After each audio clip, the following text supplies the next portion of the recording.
We're going to do a very little introduction because this guest needs absolutely no introduction. She's been with us 100 times at this point. It may be 4, but 100 in my head. But I do want to introduce the newest, well, not even newest because you've been on the show before too, but I have. the co-host of View from the Stoop. How about that? Somebody who has been a guest on the show and I absolutely love. And I have now promoted you from customer to employee owner.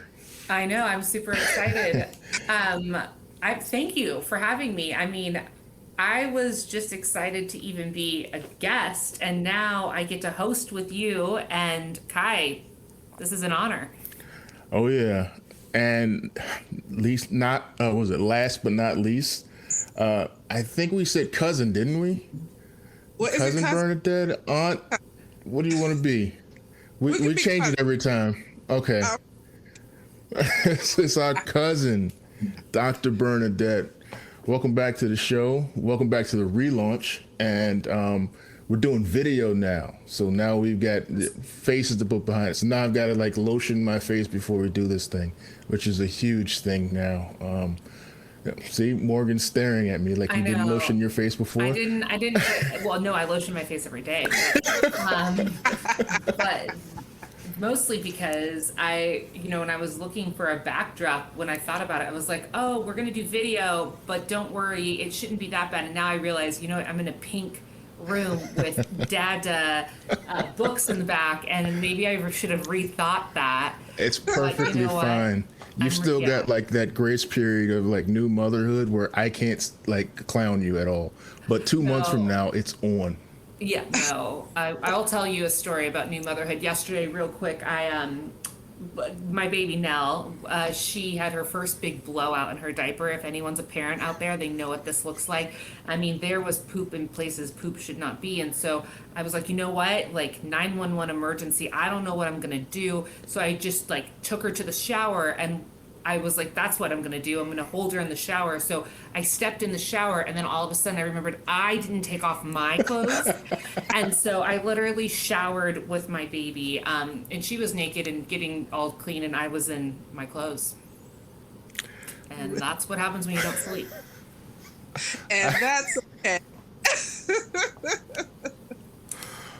So I think we're going to talk today about, they tell me the pandemic's over. That's what they tell me. I know when I look outside, people are living life, and it feels to me like one day the pandemic was on, and the next day everyone must have got a message I didn't. So I thought, you know who I'll talk to? My favorite doctor.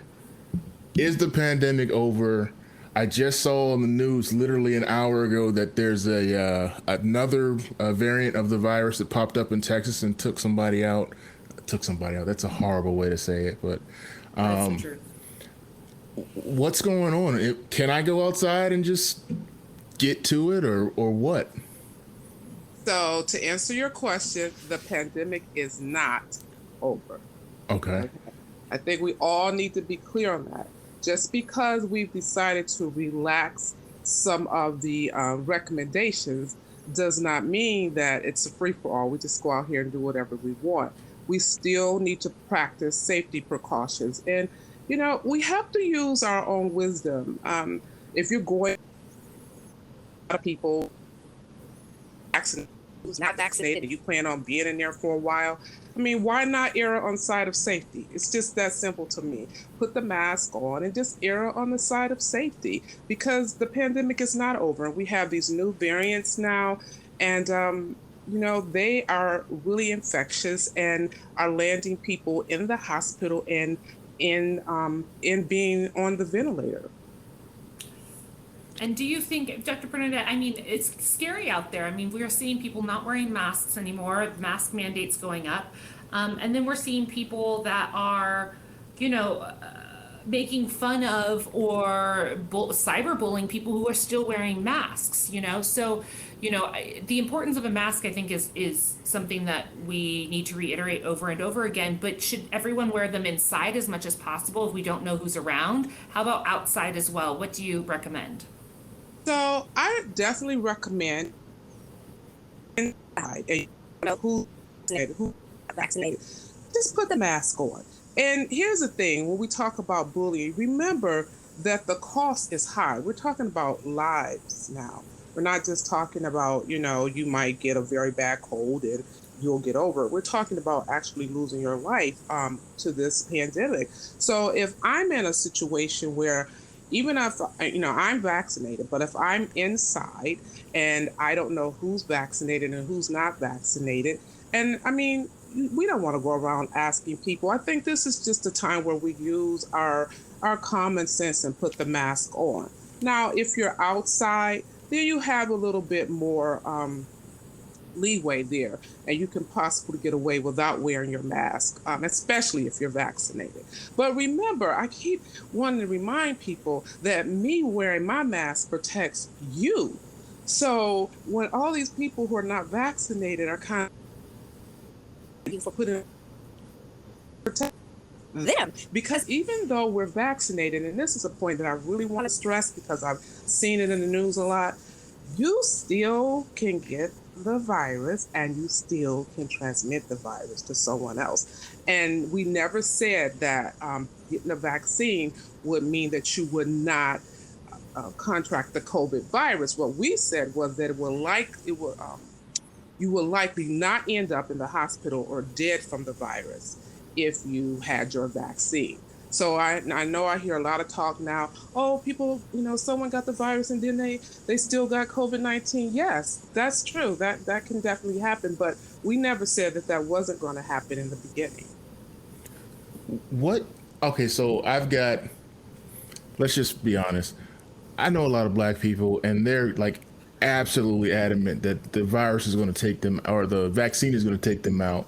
And it's like, I can't hang out with you, A, because that's stupid, but B, like, you're not vaccinating yourself. You're a danger to myself, my elderly parents, anyone I may come across. What can we do to encourage people to because I think they said the adoption rate is just like plummeting for people who are getting the vaccine. Is there something we could have done, should have done, will do to encourage more vaccinations? The way I approach it is to ask the simple question: what's the problem? Why don't you want to be vaccinated? I think the unvaccinated population, they don't want us preaching to them. They don't want us, being their parent, trying to tell them what to do. But the thing is just to ask a simple question, to have a discussion. What is it that's concerning you about this vaccine? Now, if that's something that I can speak to, then I can speak to that. But if it's taking a video, then they're probably likely not going to get vaccinated no matter what we say, unfortunately, until they face something that is, could be fatal to them or one of their loved ones. And I don't want that to happen. I really still encourage people, there's just get vaccinated. If you don't hear me say anything else, get vaccinated. But I also feel that we have to allow some breathing room because we don't want to come off like we're forcing you to do something you don't want to do. I want everybody to make up their own mind to do this. But the other thing is with this, remember, it's not just about you. So it's not like when you decide not to get vaccinated, it's just a personal decision. You're impacting your family, colleagues, and other people. So it's not just about you. There are many, many people who've decided that they're not going to get vaccinated, and that's slowing down us being able to get rid of this. I have to say, so when I was pregnant, the CDC wasn't too sure in the beginning of the guidance they were going to give pregnant women about getting the vaccination. And then the National OBGYN Association said, no, actually, the antibodies are going to be passed to your baby, and it's important for pregnant women to get vaccinated. And I was a little hesitant. I mean, You don't know much about the vaccine. I have this baby that is inside me. That's my one job, is to take care of this child. And then I decided, you know what, the one thing that's important is taking care of this child. And if she gets antibodies from the vaccine in me, then it's really important. It's not about me anymore. It's about this baby that I'm growing. And so I went ahead and got the vaccine in my third trimester. I had no bad reactions or anything like that. And good news, baby's fine. She's perfectly healthy. But, you know, it is about other people, right? It's not, at that point, it wasn't even about protecting me, but it was protecting Nell. And now I'm doubling down on making sure I breastfeed to make sure that she gets those antibodies too, because even though they're saying infants can't die of COVID, that doesn't mean she can't get COVID. And it's my job as her mom to protect her. Yes. And it's okay to be scared. You know, I mean, this is new. It came, you know, it seemed as though it came out of nowhere. Then now we're saying, here, take this vaccine. And it, you know, to some people, it seems like we haven't studied the vaccine. We're doing a lot of things in real lifetime. I understand the hesitancy, but many people, I mean, come on. There's like 50% of us have been vaccinated. So you have a sample population now to look at and say, okay, they got vaccinated and they're still here. We're not dying from being vaccinated. Right. Okay. So I just want to encourage people to think it through, because with the new variants, the fall is coming, you know, and you see these people on the news, and when they're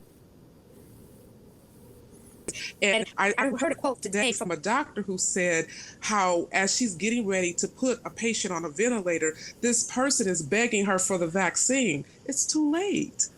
It's too late. Yeah. I mean, I can't even imagine as a physician when you're about to intubate someone and they're looking and pleading with you for a vaccine when you're thinking, I wish you had gotten a vaccine. We wouldn't be in this situation.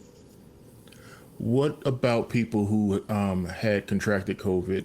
Is there some, because I know somebody who contracted COVID and they said, well, I can't take the vaccine for like 6 months because, you know, it's not safe for me to do it.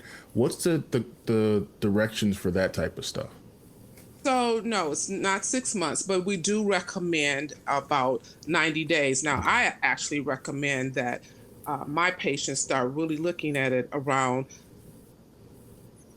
I don't want days exactly, and then guess what happens? Then it turns into 120 days, then 180 days, and now guess what? They have COVID again. So no, we don't recommend 6 months, but we do recommend a waiting period of about 90 days. Okay.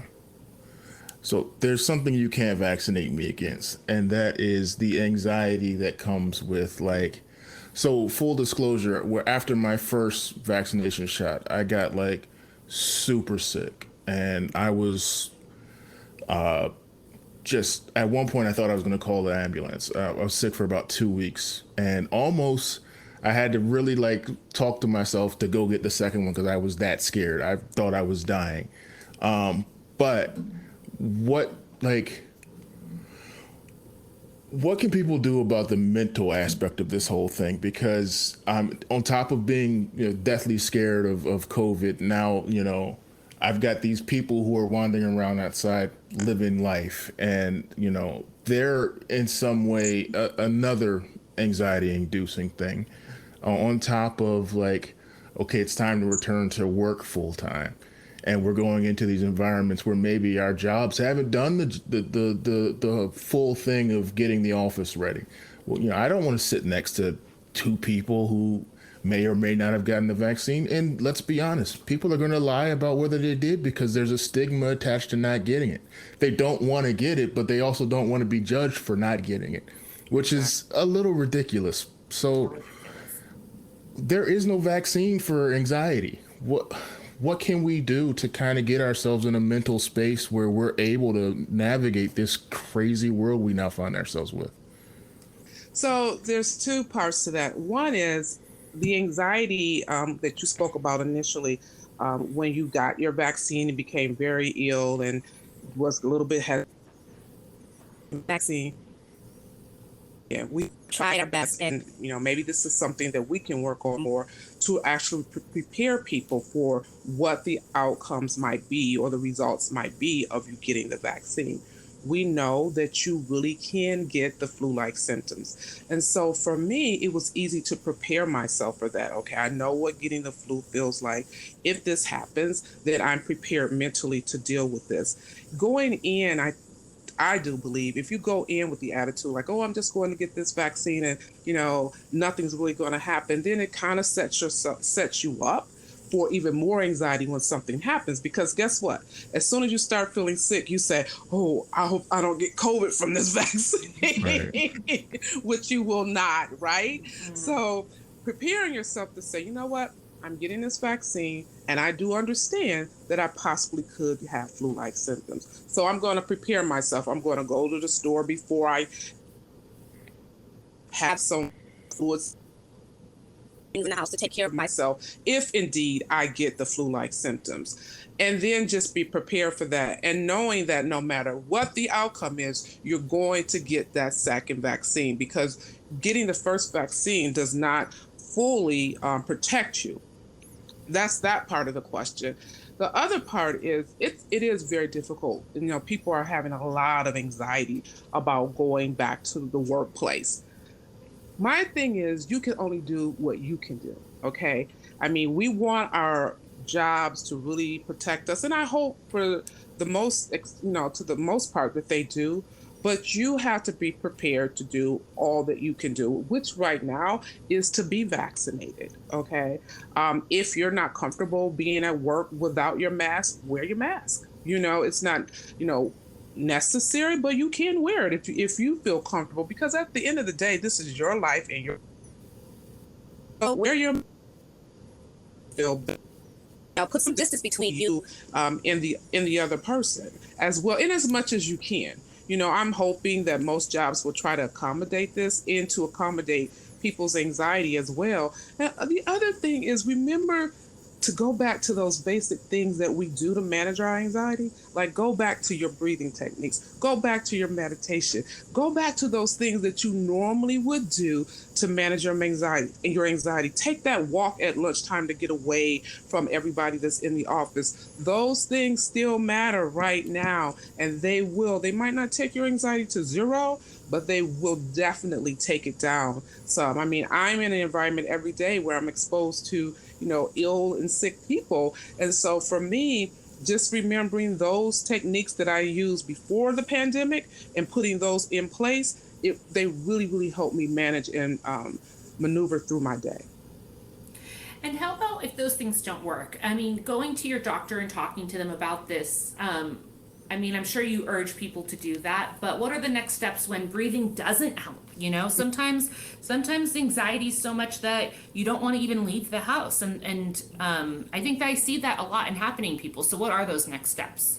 So then your next steps, you need to make an appointment with your primary care provider and see what other options could there be right now. Do you need to talk with a counselor? We don't need to be ashamed if that's what we need at this point, right? Do you need a counselor? Is there some type of medication that can help you through this time period? Just because you start something doesn't mean you're going to be on it for the rest of your life. Sometimes we need things in a certain season of our lives, So if you need that, don't be afraid to go get that either. I remember you saying last year when we talked, when we were still unsure of some endpoint to this whole thing, that doctors were terrified about flu season coming up because it was so close to the symptoms of COVID that there was going to be some overlap or even some confusion as to what the diagnoses were. We're coming into a second year of this now. Is there a better idea, or is it still kind of the same trepidation? Well, to be honest, because people were wearing masks, we had less flu. So it really was a great thing. It's like, wow, I didn't really see that many patients with flu this year because of the mask. So the mask did teach us something. Perhaps maybe we need to always wear masks during that time of the year. I don't know. But we did see less flu. What we're concerned about now are the different variants and just the fact that they seem to be making people more sick than the original COVID-19. And so we are definitely concerned about that and how many of these variants will be out there. I mean, we do see our numbers going up in the hospital with admissions and people being put on the ventilators now. It's over, and then we still have problems that we're going to have to contend. Dr. Bernadette, I was an English major in college. I studied Shakespeare, so I don't know anything about science. I'm not going to lie to you. So what does a variant actually mean, and how does that affect, I know what it kind of means, I guess, but can you put it in my terms so I understand why it's different and why it's affecting people differently?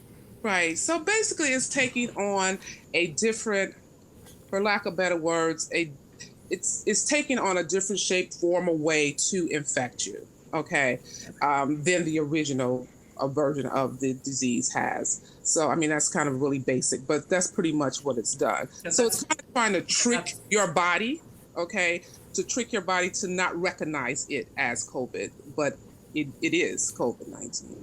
And this one happens to be really, really infectious and Okay. Is this something we're going to have for... I hope that helps. No, that helps. I have no idea. I was like, a variant. I don't even know what that means. Some technical speak about what it was. Is this something that's going to be like a yearly thing, like the flu? And then secondarily, can I get the flu shot with the vaccine too? There's no problem with getting both, right? Absolutely no problem. In fact, we still recommend that you get your flu vaccine, okay? And, that has nothing to do with getting the COVID vaccine. And your other question was, when is this going to end? Is that what you said? I mean, if we get Delta... Yeah, if we get Delta under control, am I going to be looking at Gamma in like 6 months? You might. Okay. We need people to get vaccinated. As long as the people... It is fine. We're still going to have a problem to deal with. Do you foresee us going back in the house for another 6 to 8 months at some point? I hope. Should I be stockpiling canned goods and toilet paper? Toilet paper. Yeah. Get your Clorox wipes. Right. I hope that doesn't happen. But if I will never say it's a 100%. It will never happen. We hope that it doesn't, but right now, that's the reason the message that we're really spreading to everybody is please help us so that it doesn't happen. So if we don't want it to happen, then we have to get vaccinated. That's just the bottom line. It's interesting. I hear people saying what they don't want, but what are you willing to do so that it doesn't happen? So we gotta, just roll your sleeve up. Go ahead, let's try this. And I have these conversations with people in my family. I don't want to get it. I don't know what. Many put our lives at risk, and not getting it, you're putting your life at risk. Okay, so at some point, you're just going to have to step up to the plate and say, "Hey, if I want to go back to my normal life, and probably need to redefine what normal is, but if I want to go back to life without mask and not being afraid all the time of being around people, we're going to need more people to get vaccinated." When you hear people say that they're not going to get vaccinated, and like you said, no one wants to be lectured to. We're seeing that probably the people who are not getting vaccinated at this point vaccinations are everywhere. You can go to Costco and they'll give you a vaccination. So there's an underlying reason, right? Yes. So what's the number one reason people are giving you when you talk to them? So I just talked to someone today. He told me he's just scared of the vaccine. Okay. Yeah. And I felt, actually, I was fine with him being able to tell me, hey, look, I'm scared of. Because as much as we're saying get vaccinated, there's this other group of people who are telling you all these horrible things about the vaccine. So at some point you're like, well, who do I believe? You know what I'm saying? And so, and we tend to always want to listen to the people who are saying what we want to hear anyway. So if you're having people saying don't get vaccinated, you tend to listen more to them. So yes, people are scared. People keep bringing up the fact that, well, even if I get vaccinated, I'm going to get COVID. So they don't really understand what the vaccine is, in the intended purpose of the vaccine. And so I think that is something we can clear up. Yes, you can still get it. The thing is, we hope that you will not end up in the hospital or dead from it. And that was the intention of the vaccine, not to prevent people from getting COVID-19. Okay. And is it true? There's vaccines like that already. Like, this is not something new with the COVID vaccine. I mean, I used to work in international development, and they gave us vaccines, and I always remember one of them was rabies, and it was like, no, it's not that you're not going to get rabies. You just have more time to get to the hospital before you die, right? So, so this is not something new with the COVID vaccine, right? No. I think the thing that's really kind of have people all, up in arms about this one is that so much is going on in real time. Like, we're learning in real time. Just so much is going on in real time. It makes it feel as though we haven't done any research. And so that's the scary part. Like, well, what's in it? Did you guys have enough time to test it? Yes, it was tested before we started using it on humans. We wouldn't just stick it in your arm and just say, go for it. I mean, that's a huge risk, And if you think about it, a lot of people who have stepped up have been healthcare professionals, and we wouldn't step up for something that we thought would be harmful to us. Okay, so we do understand that there has been some research. And the other thing that we keep having is that research comes out and then it undermines what we're saying. But the problem is that the layperson typically doesn't know how to interpret the research that comes out. They don't know how the study was conducted, and all of that makes a big difference when you're deciding whether or not you believe the end result of the research. Okay. I didn't even know what a variant was. So, I mean, right? So this is really hard. Right. And another thing on Tuesday, well, if we are, it's because we learned something Monday night. So. And for people who are scared about it, Johnson & Johnson, one shot and done. What do you think about that? Is that just as good as getting the Pfizer and Moderna? At this point, I would say get the Johnson & Johnson. If you don't want to get two and you just say, I want to be one and done, I will be more than happy with you getting the Johnson & Johnson. Yes. Now, I'll be honest. I got the vaccine because I want to travel. And international travel, I need, call it selfish, whatever. I need to travel. I've been in the States for too long without getting out, and I need to travel. But now I'm at the point where it's like, okay, it's time to book the flight, or it's time to do the hotel. And now a new wave of like, oh, I'm going to another country, and it'll be like the Virgin Islands or Cancun, where it's not the US. I can't just run into a top flight, hospital if something goes wrong. What can we do to like kind of alleviate concerns about COVID, traveling in the time of COVID, traveling internationally? Like, it's not like I'm driving to Georgia where I can kind of control the car environment the whole way and avoid the idiots. I'm sorry, God's children. I'll be on a plane with God's children, landing and being among God's children, and maybe going to the beach and seeing God's children exercising their free will. Yes. So it's difficult, but it can be done. I just finished doing a little bit of traveling. And what I did, here's the thing. Remember that as you travel and you you move out of your house, there's more than COVID to contend with. I mean, make sure you're healthy in every aspect. Is your diabetes controlled? Is your hypertension controlled? Have you had your recent stress? So don't go out as the only thing you need to be worried about, because there are other conditions that need to be well controlled as well.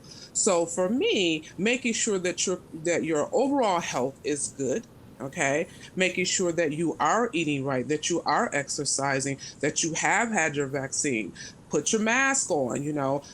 When I was on my flight, everyone had the mask on. So having your mask on, keeping some distance in as much as you can. I mean, you can't do that on a flight, but you certainly can do it once you leave the flight. So, just practicing those same protocols, washing your hands, all those things that we talked about before we said go back out into the world. Those things still apply. So if we continue to do those things, wear your mask when you're traveling, and make sure that your overall health is well, then I think you'll be just fine. But I do want to emphasize that, because I think about a problem, and we only want to focus on COVID, and that could not end well.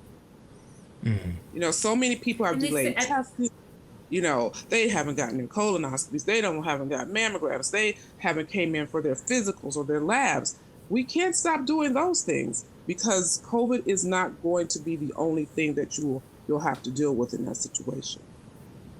Well, and I'm not the doctor, but correct me if I'm wrong, but people with underlying conditions, they're more likely to get COVID and get more sick from COVID. Yeah. So the diabetes, hypertension, heart disease, whatever you may have, you got to keep it in check and take your medication or take your insulin, because if you don't, you're more likely to get COVID anyway. Absolutely. So keep your health up to par. Eat well, exercise, keep with your meditation, keep your anxiety under control. All those things are equally as important, as getting your vaccine. I want you to do all those things and get the vaccine. Get the vaccine. About my diabetes, I'm just going to focus on this COVID. No, that's not a good idea. I'm glad you brought that up, because I was thinking the other day, I was watching some YouTube clip. There's 100 doctors on YouTube now. And the guy was saying, he asked the gentleman when was the last time he saw his primary care physician. And he said before the pandemic. So we're talking like maybe 2019, best guess, early 2020. There's probably a lot of people out there who, for one reason or another, I'm not going to the doctor in the middle of the pandemic. And now maybe they've just got in the habit of not checking in on themselves. Are you seeing a lot of people who've literally gone almost 2 years without seeing a primary care physician?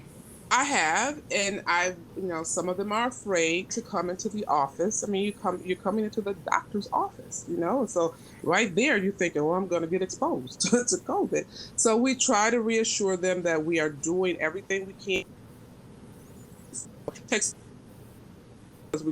Make sure the rooms are cleaned between each one. I mean, we were doing that before, but we have special solutions that we go in with now.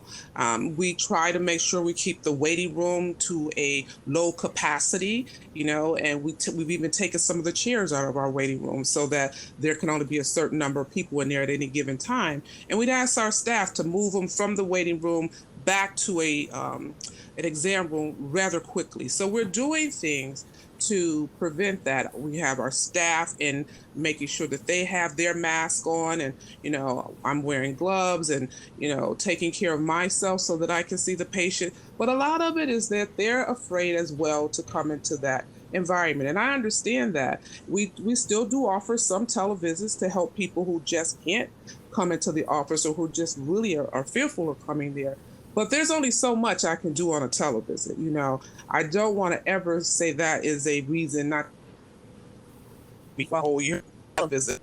Never have anything else in that whole year. So we are encouraging people to come back into the office to have office visits. So there's been some resistance, but for the most part, I think we made them feel pretty safe about coming back in. But my Apple Watch tells me what my heart rate is. If I get too anxious. Apple Watch? I mean, not replaced, but it costs like $700, so I'm gonna listen to it a little bit. I'm not against your Apple Watch, but I still want to see you. We can work together with your Apple Watch. And I think the other thing that was important to me, I mean, yes, there's not a great thing about telemedicine, but as a person who doesn't have anxiety and who does take medication for my anxiety, I'll tell you what, it was really nice to move to telemedicine for some bits of getting, my medication changed if I was a little bit more anxious, right? Because I've been on the same medication for years, so my doctor knows me well enough that we've always kind of used gone up or down, it matters on my moods, right? Or that kind of stuff. And telemedicine has been a big help for me because it has helped with anxiety. And so I was really grateful that a lot of doctors have, like you, have allowed telemedicine because it changed the way I felt.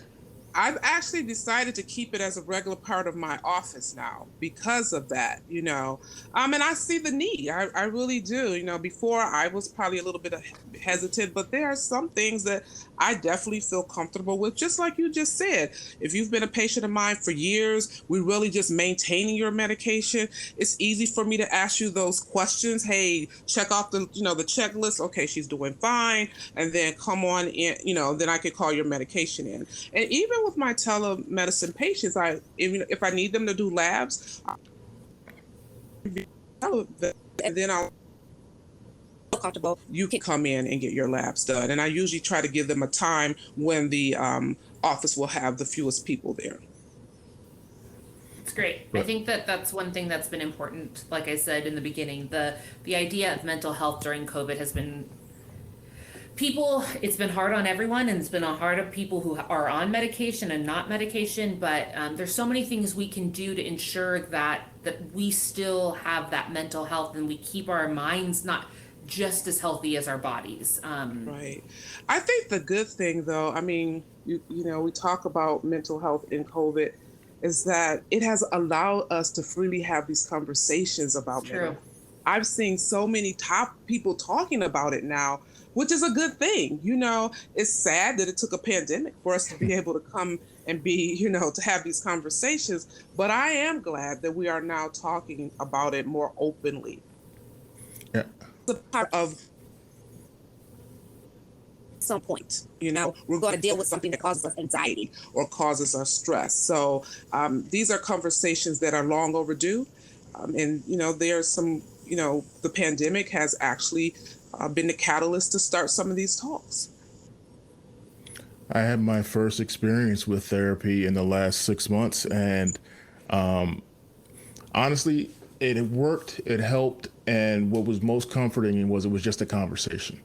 Yes. It wasn't like someone peppering with questions.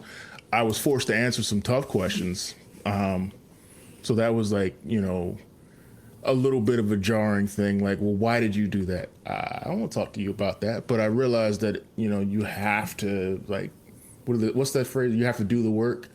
I had to, like, get out there and say what I felt. There's some tough questions like, well, why do you feel this way about this? And I thought it was a whole bunch of like go in there and blame your parents for stuff, and which I still do. No, they caught some shots too, but there was a lot of things that I had to work through. And while I haven't continued it, I got to the point where I needed to go. And I also like that about it was that therapy was there for me when I needed it, but it wasn't something that I felt obligated to do when I didn't feel like I needed it. And I really think you need to say that again, because people don't hear that often. Therapy is conversation. It's like, I think we fear that somebody's trying to get in our head and mess with us and make us go to some places we don't want to go. It is conversation. And it is about you having a safe space in which to have these conversations without anyone judging you.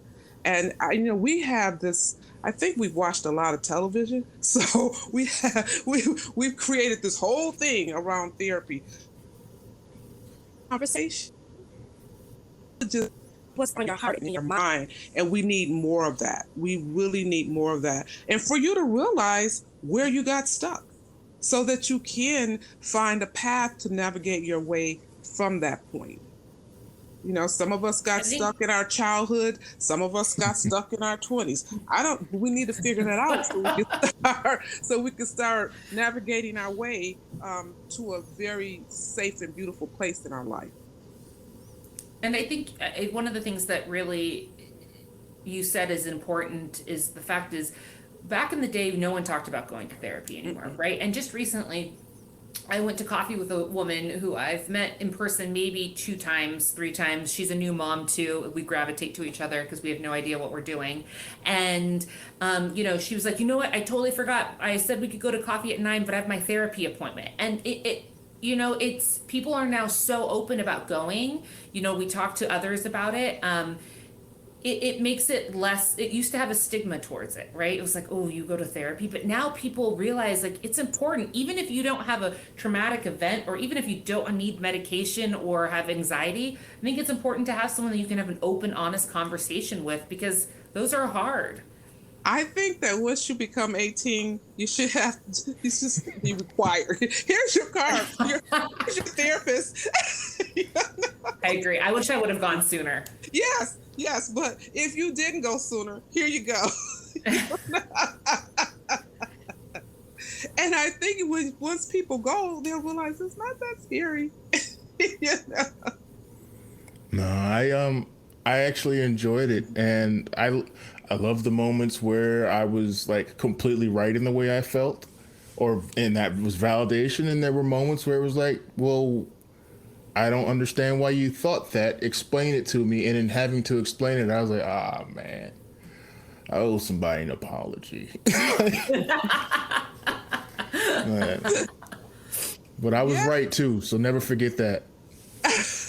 But there's And Dr. Bernadette, though, didn't you feel like a freedom, like a weight that was lifted? I mean, whenever Yeah. I process something and able to move past that thing, it's really is in the rear view, because a lot of times we say things are in the rear view and they're right in front of you. They're not, you know. But when something really is in the rear view, you really do feel like this. Wow, that thing was really dragging me down, and it's, you know, it's lifted.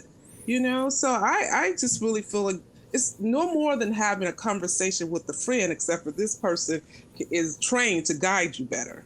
I mean, I really believe that you have to know yourself, understand who you are, so that you know what your limits are, what you should push through. And like I wanted to be a pilot growing up, and I had to come to the realization at some point, like that's not going to work out for me. I don't have the greatest of eyesight. You know, I don't want to do the math part of it. So I had to. You have to know yourself, and therapy was a great way to like learn more about myself, to understand like, okay, this is how I'll respond in certain situations, and this probably it may be good, it may be bad, but you need to know who you are. Yes. So if for nothing else, it helped me understand a little bit more about myself. By the way, I'm still looking for my Hollywood star. I thought for sure I'd be like this like by now. I saw it the other day. You just probably haven't run across it yet. It's out there.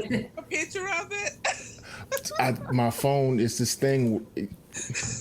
doesn't work. Yeah. Nah. What had happened was. Exactly. So we've done all this talking about the state of the world and what we should do. We never ask, how are you? Because you're the one who has to answer these questions. How are you doing? Wow. Thanks for asking. I'll be honest with you. This pandemic has been challenging for me and my practice, and it actually impacts us outside of our practices too. It's really hard because we want people to be healthy.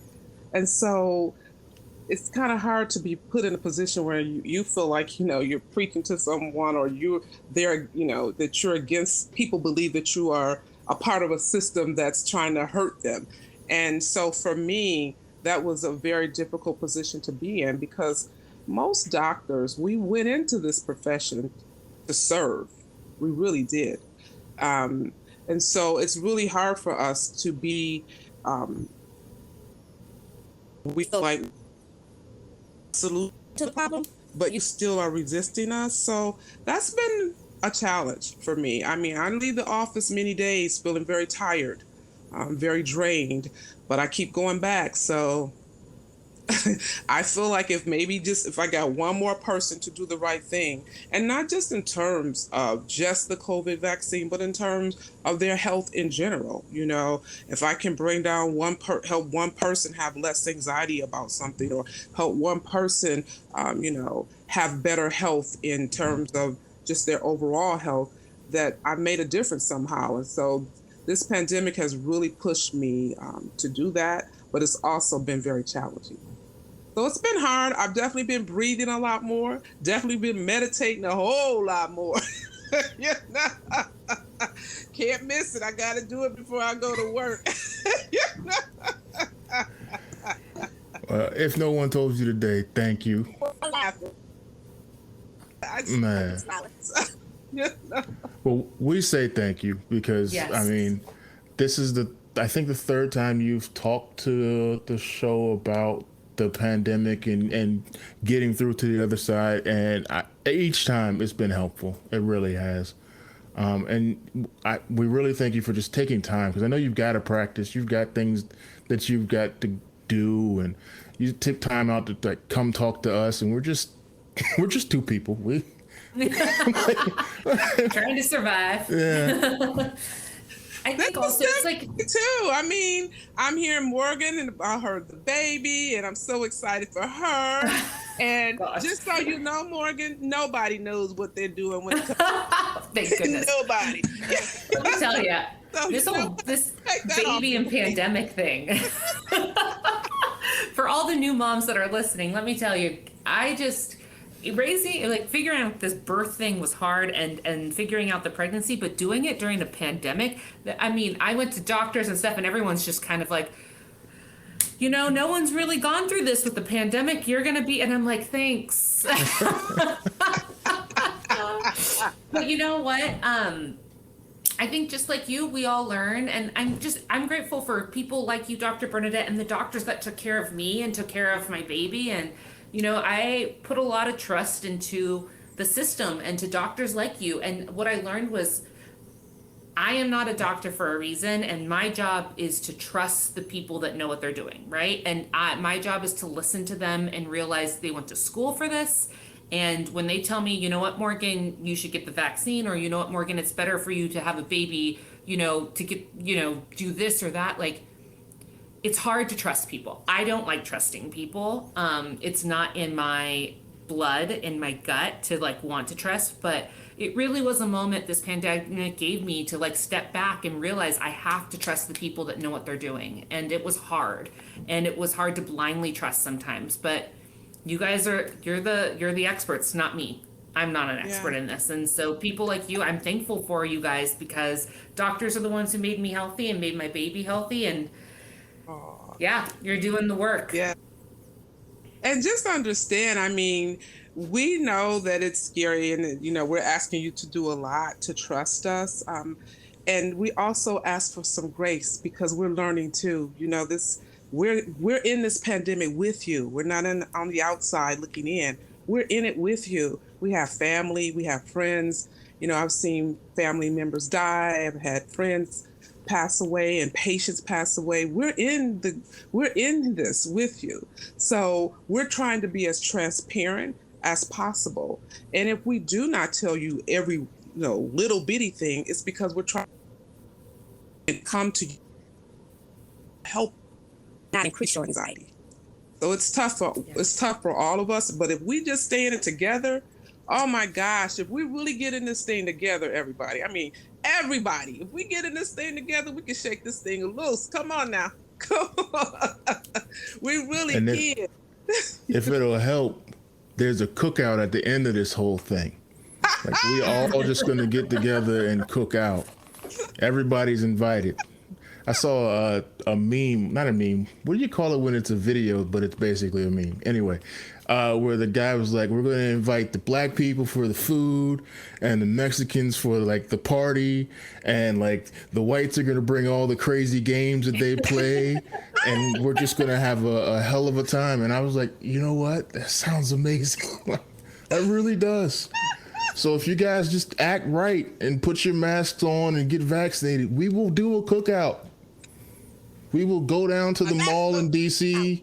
We'll get buses to come in, and we'll just have a cookout. And Joe Biden wants our votes, so he'll show up too. You know he will. He will. Yeah. Disingenuous, just there, hanging out. Doesn't matter as long as he shows up. That's all I care. And I want him to bring his dog too. So that's our promise. You guys just get vaccinated and wear masks until it's all gone. we will have a cookout. I'll be So, there. You heard Yes. right here. And Dr. Bernadette, he's paying for all of it. All right, so when's the next time you're coming by? No, but seriously, we gotta do this again sooner rather than later. It's been months. Next time we'll talk about all the things other than COVID. Oh, that'd be great. Yeah, we'll have a normal conversation. I'm looking forward to a time when we can just have some other conversations. That'll be so much fun. Right. Well, once again, I appreciate it. I'm glad two of my favorite people got to meet. Yes, I'm excited. All right, if you guys start having conversations without me, you're both We will- disinvited from the cookout. You're disinvited from the cookout that yeah. Dr. Bernadette's paying for. So really, Oh no, she's still gonna cut the check. Don't get it wrong. She just won't be allowed to come in. She can look from the outside. But this is really great. New platform. How about that? new platform. Video. We're going out live. Next time I'll actually do my makeup, so I actually don't look like this. But no, I will also do No, my I won't. makeup. About before I came on here this time, I was like, oh. I'll pick a different background so I don't have baby books in the back next. But I think I'm gonna stick with the pink. It's kind of like different. Yeah. We'll see. Sure. Thanks, Ty. No. Whatever you do is amazing to me. You know what? Yeah, right. But you know that you just don't want to take a fight with me. Look, I told you, you've got 2 months. Once that baby time is over, I am coming for your neck. It is on. I'm ready. Yeah. You know me. I'm a fighter. Oh yeah, I'm actually a little terrified of you, but Yeah. cousin, it's Yes. great having you back. Thank you. And you know what, Morgan? I'm not gonna let you choose what you are in the family. You're my sister. Oh, Look at thank that. you. I'll take that. You pay Yeah. for the cookout, you'll get promoted. All right. You see, I'm easy and bribable. So anybody out there want to be part of the family, you send me a check. I am there for it. Ladies. No, you're still paying for the food. Let's not get away from that. I'll let you know. The caterers will send you a bill.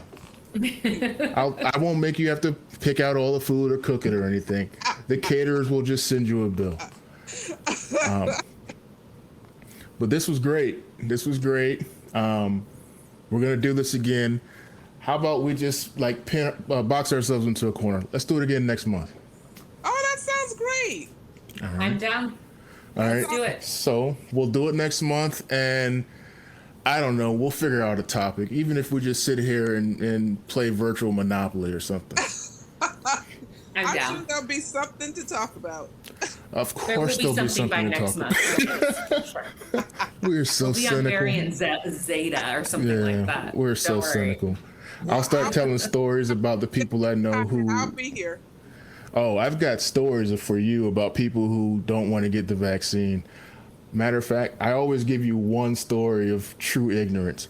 I know a young man whose brother caught corona. His brother's girlfriend caught corona. 2 gentlemen in his office died from corona. And his response was, "This is how they get you. I'm not even sure if this is real."